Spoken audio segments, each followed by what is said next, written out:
À Paris, on connaît les monuments, la Seine, mais aussi et surtout les spectacles de rue.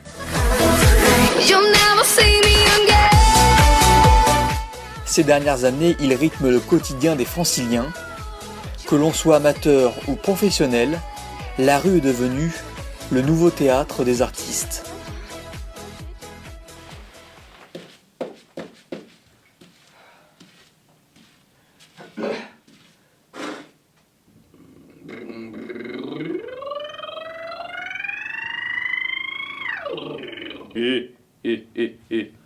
Tu fais quoi là?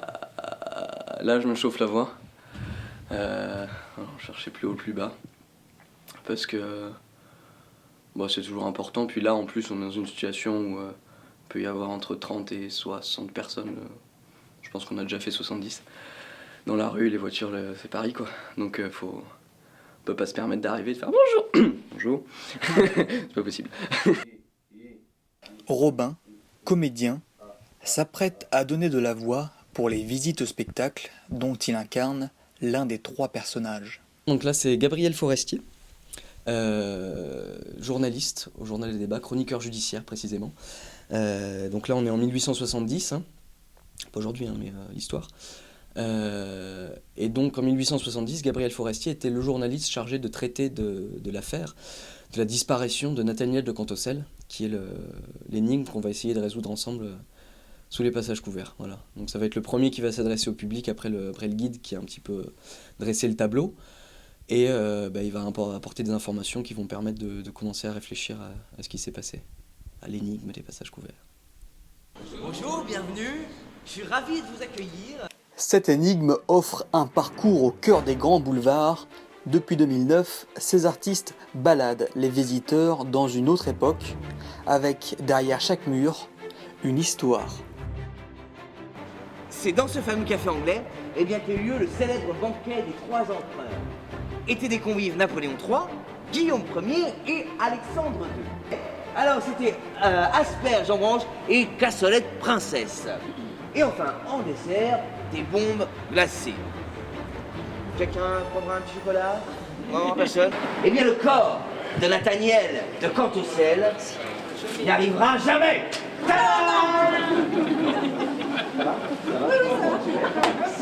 Alors là, je m'apprête à attendre que le guide expose un petit peu la situation, le cadre de l'enquête, ce qui va nous occuper tout cet après-midi.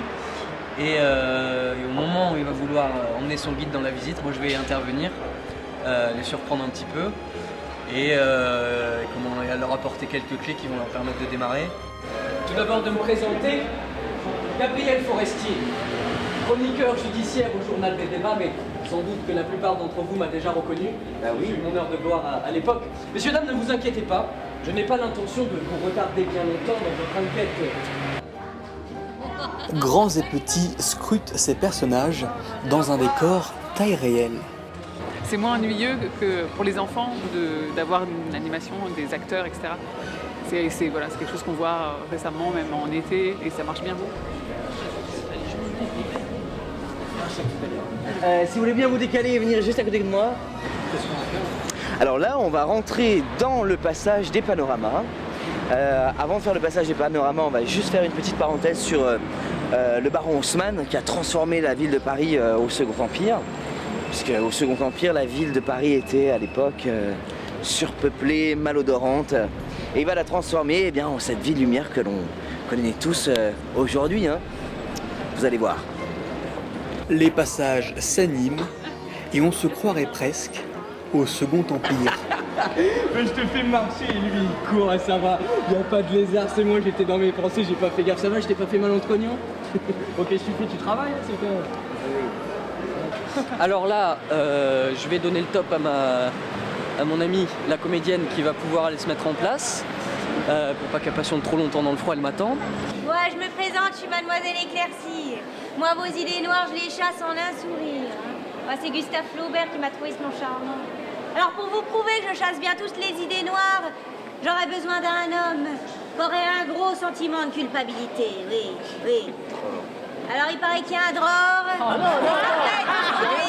S'instruire en s'amusant, au point que les spectateurs sont emportés à leur tour dans le jeu d'acteurs.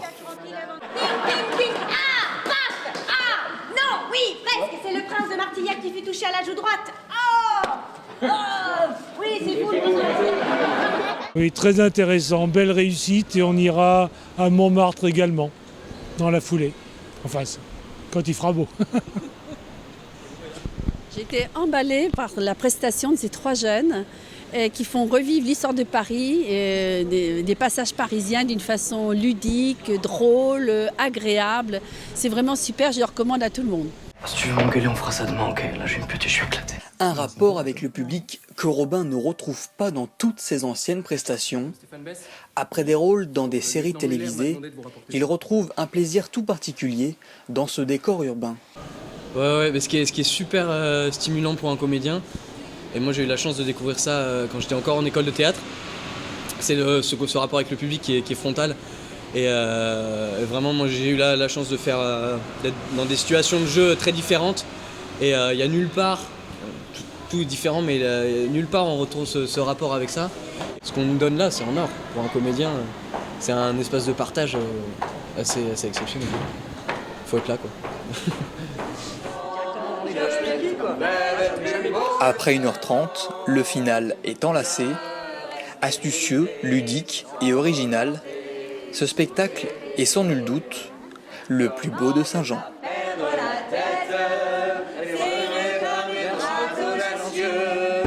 Car l'on croit toujours aux doux mots d'amour quand ils sont dits avec les yeux.